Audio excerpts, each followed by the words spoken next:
മഹാലക്ഷ്മി സീരിയലിൻ്റെ പുതിയൊരു എപ്പിസോഡിലോട്ട് എല്ലാവർക്കും സ്വാഗതം. അങ്ങനെ കണ്ണനാണെങ്കിൽ മഞ്ജുവിനോടും മഹിയോടുമായിട്ട് കാര്യങ്ങളെല്ലാം പറയുന്നുണ്ട്. ഇത് കേൾക്കുന്ന മഞ്ജുവും മഹിയുമാണെങ്കിൽ ദേഷ്യപ്പെടുന്നുണ്ട്. കണ്ണേട്ടൻ ഒന്നും ആലോചിക്കാതെ ഓരോ കാര്യങ്ങൾ എടുത്തു ചാടി ചെയ്യുന്നത് കൊണ്ടാണ് ഇങ്ങനെയൊക്കെ സംഭവിക്കുന്നതെന്നും എല്ലാം പറയുമ്പോൾ കണ്ണൻ പറയുന്നുണ്ട്, മാർക്കോയാണെങ്കിൽ മേഘനാഥിൻ്റെ വണ്ടിയുടെ പിറകിൽ വന്നാൽ മതിയായിരുന്നു. അവൻ വണ്ടിയുടെ ഫ്രണ്ടിലായതുകൊണ്ട് മാത്രമാണ് മേഘനാഥൻ അവനെ ഇടിച്ചു വീഴ്ത്താനായിട്ട് സാധിച്ചത്. അല്ലെങ്കിൽ ഒരിക്കലും മാർക്കോയ്ക്ക് ഇത് സംഭവിക്കില്ലായിരുന്നു എന്നെല്ലാം കണ്ണൻ പറയുന്നത് കേൾക്കുമ്പോൾ ആകെ ഒരു ഞെട്ടലോട് കൂടി തന്നെയാണ് മഞ്ജുവും മഹിയും അത് കേട്ടുകൊണ്ടിരിക്കുന്നത്. പിന്നീട് മഹി പറയുന്നുണ്ട്, കണ്ണേട്ടൻ പൊക്കോളൂ, ഞങ്ങളാണെങ്കിൽ കുറച്ച് നേരം കഴിഞ്ഞിട്ടേ വരുന്നുള്ളൂ. നട അടച്ചതിന് ശേഷമേ ഞാൻ അമ്പലത്തിൽ നിന്ന് വരുന്നുള്ളൂ. എനിക്ക് ഒരുപാട് പ്രാർത്ഥിക്കാനുണ്ട്.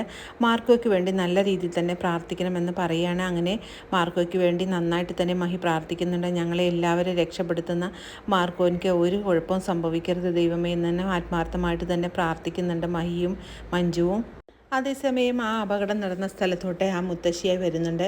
അങ്ങനെ മുത്തശ്ശി വരുന്നതും നമ്മുടെ മാർക്കോയുടെ ബുള്ളറ്റ് മറിഞ്ഞു കിടക്കുന്നതാണ് ആദ്യം നോക്കുന്നത്.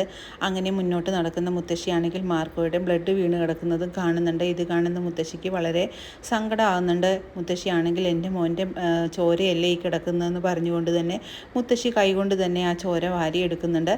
എന്നിട്ട് മനസ്സുരുക്കി തന്നെ പ്രാർത്ഥിക്കുന്നുണ്ട്. പിന്നീട് ആ വേലും കയ്യിൽ കിട്ടുന്നുണ്ട്. അങ്ങനെ ആ വേലെടുത്തുകൊണ്ട് തന്നെ മുത്തശ്ശി മനസ്സിൽ പറയുന്നുണ്ട്, ഈ വേൽ അവൻ്റെ കയ്യിലില്ലാത്തത് കൊണ്ട് മാത്രമാണ് ഈ അപകടം അവന് സംഭവിച്ചതെന്നെല്ലാം മുത്തശ്ശി പറയുകയാണ്.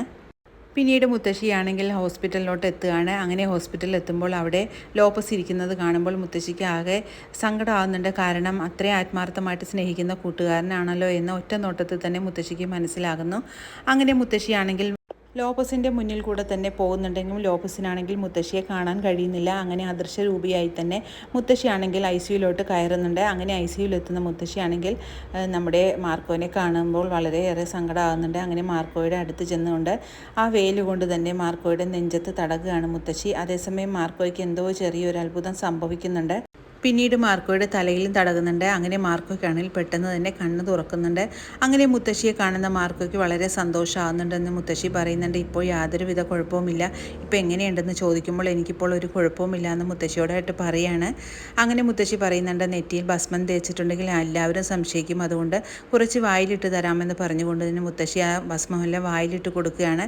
അതേസമയം നല്ല ആശ്വാസമാകുന്നുണ്ട് നമ്മുടെ മാർക്കോയ്ക്ക്. അങ്ങനെ മാർക്കോനോട് പറയുന്നുണ്ട്, ഈ വേല് ഞാൻ ഈ നിൻ്റെ തലകണിയുടെ അടിയിൽ വെച്ചാളോ, അന്നേരം നീ മറന്നു പോകാതെ ഇവിടെ നിന്ന് പോകുമ്പോൾ അത് കൊണ്ടുപോകണം. ഇത് നിൻ്റെ കൂടെ ഉണ്ടെങ്കിൽ നിനക്ക് ഒരിക്കലും ഒന്നും സംഭവിക്കില്ല എന്ന് പറഞ്ഞുകൊണ്ട് മുത്തശ്ശിയാണ് നെറ്റിയിൽ ഒരു ഉമ്മം കൊടുത്തുകൊണ്ട് തന്നെ അവിടെ നിന്നും പോകുകയാണ്.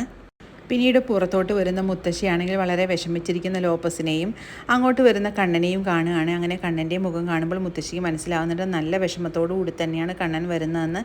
അങ്ങനെ വളരെ സന്തോഷത്തോടു കൂടി കണ്ണൻ്റെ മുന്നിൽ കൂടെ തന്നെ മുത്തശ്ശി പോവുകയാണെങ്കിൽ കണ്ണന് മുത്തശ്ശിയെ കാണാൻ കഴിയുന്നില്ല. പിന്നീട് അമ്പലത്തിൽ നിന്നെത്തുന്ന മഹിയും മഞ്ജുവുമാണെങ്കിൽ എല്ലാ കാര്യങ്ങളിലും ലേഖയോടായിട്ട് പറയാണ് കണ്ണേട്ടൻ അവിടെ വെച്ച് കണ്ടെന്നും കണ്ണേട്ടനാണെങ്കിൽ മാർക്കോയ്ക്ക് വേണ്ടി പ്രാർത്ഥിക്കാനായിട്ട് ശയനപ്രദർശനം ചെയ്യുകയായിരുന്നു എന്നെല്ലാം ലേഖയോടായിട്ട് പറയുന്നുണ്ട്. ഞങ്ങളുടെ മാർക്കോയ്ക്ക് ഒന്നും സംഭവിക്കരുതെന്നാണ് എൻ്റെ പ്രാർത്ഥനയെന്നും ഞങ്ങൾക്ക് ഏത് ആപത്തുണ്ടായാലും മാർക്കോ ഞങ്ങളെ രക്ഷിക്കാനായിട്ട് അവിടെ എത്തുന്നതുമാണ്. അതുകൊണ്ട് മാർക്കോയ്ക്ക് ഒന്നും സംഭവിക്കരുതെന്ന് തന്നെയാണ് ഞാൻ പ്രാർത്ഥിച്ചതെന്നെല്ലാം ലേഖയോടായിട്ട് മഹി പറയുന്നുണ്ട്. മാർക്കോയ്ക്ക് ഒന്നും സംഭവിക്കുന്നില്ല മഹി, നിങ്ങളുടെ എല്ലാവരുടെയും പ്രാർത്ഥന മാർക്കോയ്ക്കൊപ്പം ഉണ്ടാവുമെന്നെല്ലാം ലേഖയാണെങ്കിൽ മഹിയോടായിട്ട് പറയുന്നുണ്ട്. അത് കേട്ട് മഹി പറയുന്നുണ്ട്, ശരി തന്നെയാണ് ലേഖ പറഞ്ഞത്, മാർക്കോയ്ക്ക് ഒന്നും സംഭവിക്കില്ല എന്ന് തന്നെയാണ് എൻ്റെ മനസ്സ് പറയുന്നതെന്നെല്ലാം പറയുകയാണ്. പിന്നീട് വീൽ ചെയറിൽ ഇരുത്തിക്കൊണ്ട് തന്നെ മാർക്കോനെ പുറത്തോട്ട് കൊണ്ടുവരികയാണ്. അപ്പം മാർക്കോനെ കാണുന്നതും കണ്ണനും ലോപ്പസിനുമാണെങ്കിൽ വളരെ സന്തോഷമാകുന്നുണ്ട്. നിനക്കെല്ലാം സുഖമായിട്ട് മാറിയല്ലോ എന്നെല്ലാം കണ്ണനും ലോപ്പസും ചോദിക്കുന്നുണ്ട്. ഞങ്ങളുടെ എല്ലാം പ്രാർത്ഥന നിൻ്റെ കൂടെ ഉണ്ടായിരുന്നു, അതുകൊണ്ട് നിനക്ക് ഇത്രയും പെട്ടെന്ന് സുഖമായെന്നതെല്ലാം എല്ലാവരും പറയുന്നത് കേൾക്കുമ്പോൾ മാർക്കോയ്ക്ക് വളരെ സന്തോഷമാകുന്നുണ്ട്. പക്ഷേ ശരിക്കുള്ള കാര്യം എന്തായിരുന്നു എന്നെല്ലാം മാർക്കോയ്ക്ക് മാത്രമേ അറിയുള്ളൂ. ആ ദിവ്യയായ അമ്മ കൊണ്ടുവന്നിട്ടുള്ള വേലിൻ്റെ ശക്തി കൊണ്ട് മാത്രമാണ് തനിക്ക് ഇത്ര പെട്ടെന്ന് റിക്കവറായി വരാൻ കഴിഞ്ഞതെന്ന് മാർക്കോ ആണെങ്കിൽ മനസ്സിലാക്കുന്നുണ്ട്. അതേസമയം അങ്ങോട്ടേക്ക് കൊണ്ടുവരുവാണ് മേഘനാഥിൻ്റെ തലയെല്ലാം പൊട്ടി ചോര ഒഴുകിയ നിലയിൽ തന്നെയാണ് അങ്ങോട്ട് കൊണ്ടുവരുന്നത്. ഇത് കാണുന്ന കണ്ണനും ലോപ്പസും പറയുന്നുണ്ട്, ഇവൻ ഇത്രയൊക്കെ ആയിട്ടും മരിച്ചില്ലേ എന്നെല്ലാം അവർ തമ്മിൽ സംസാരിക്കുന്നുണ്ട്. അങ്ങനെ മേഘനാഥിനെ അവരുടെ മുന്നിൽ കൂടെ തന്നെയാണ് കൊണ്ടുപോകുന്നത്. പക്ഷേ യാതൊരുവിധ ഓർമ്മയും വെളിവുമില്ലാതെ തന്നെയാണ് മേഘനാഥൻ കിടക്കുന്നത്. ഇവനെങ്ങാനും ഇനി ഓർമ്മ വന്ന് ഞാൻ നടക്കുന്ന കാര്യം ഇവൻ ആരോടെങ്കിലും പറയുമോ എന്ന് എനിക്ക് ചെറിയൊരു പേടിയുണ്ടെന്നെല്ലാം കണ്ണനാണെങ്കിൽ ലോപ്പസിനോട് പറയുമ്പോൾ ലോപ്പസ് പറയുന്നുണ്ട്, സാറ് പേടിക്കണ്ട, പറഞ്ഞാലും സാരമില്ല, അവൻ ഇനി ഒരിക്കലും സാറിൻ്റെ പിറകെ വരാതിരിക്കാൻ ഞങ്ങൾ ശ്രദ്ധിച്ചോളാമെന്ന് ലോപ്പസ് ആണെങ്കിൽ ഉറപ്പ് നൽകുകയാണ് കണ്ണന്. അതേസമയം മേഘനാഥനെ കൊണ്ടുവരുന്നത് നമ്മുടെ മാർക്കോ ആണെങ്കിൽ കാണുന്നുണ്ട്. അങ്ങനെ മാർക്കോ ആണെങ്കിൽ പെട്ടെന്ന് തന്നെ എഴുന്നേറ്റ് മേഘനാഥൻ്റെ കഴുത്തിന് പിടിച്ച് ഞെക്കുന്നുണ്ട്. എന്നിട്ട് നീ ഒന്നിന് ജീവിച്ചിരിക്കേണ്ടടാ എന്ന് പറഞ്ഞുകൊണ്ട് തന്നെ മാർക്കോ മേഘനാഥനെ കൊല്ലാനായിട്ട് ശ്രമിക്കുന്നുണ്ട്. അങ്ങനെ വളരെ ത്രില്ലിംഗ് ആയിട്ടുള്ള ഒരു എപ്പിസോഡുകളാണ് ഇനി വരാനിരിക്കുന്നത്. ഈ റിവ്യൂ ഇഷ്ടമാകുകയാണെങ്കിൽ ലൈക്കും ഷെയറും സബ്സ്ക്രൈബും ചെയ്ത് സപ്പോർട്ട് ചെയ്യണേ. പുതിയൊരു എപ്പിസോഡിനായിട്ട് നമുക്ക് കാത്തിരിക്കാം.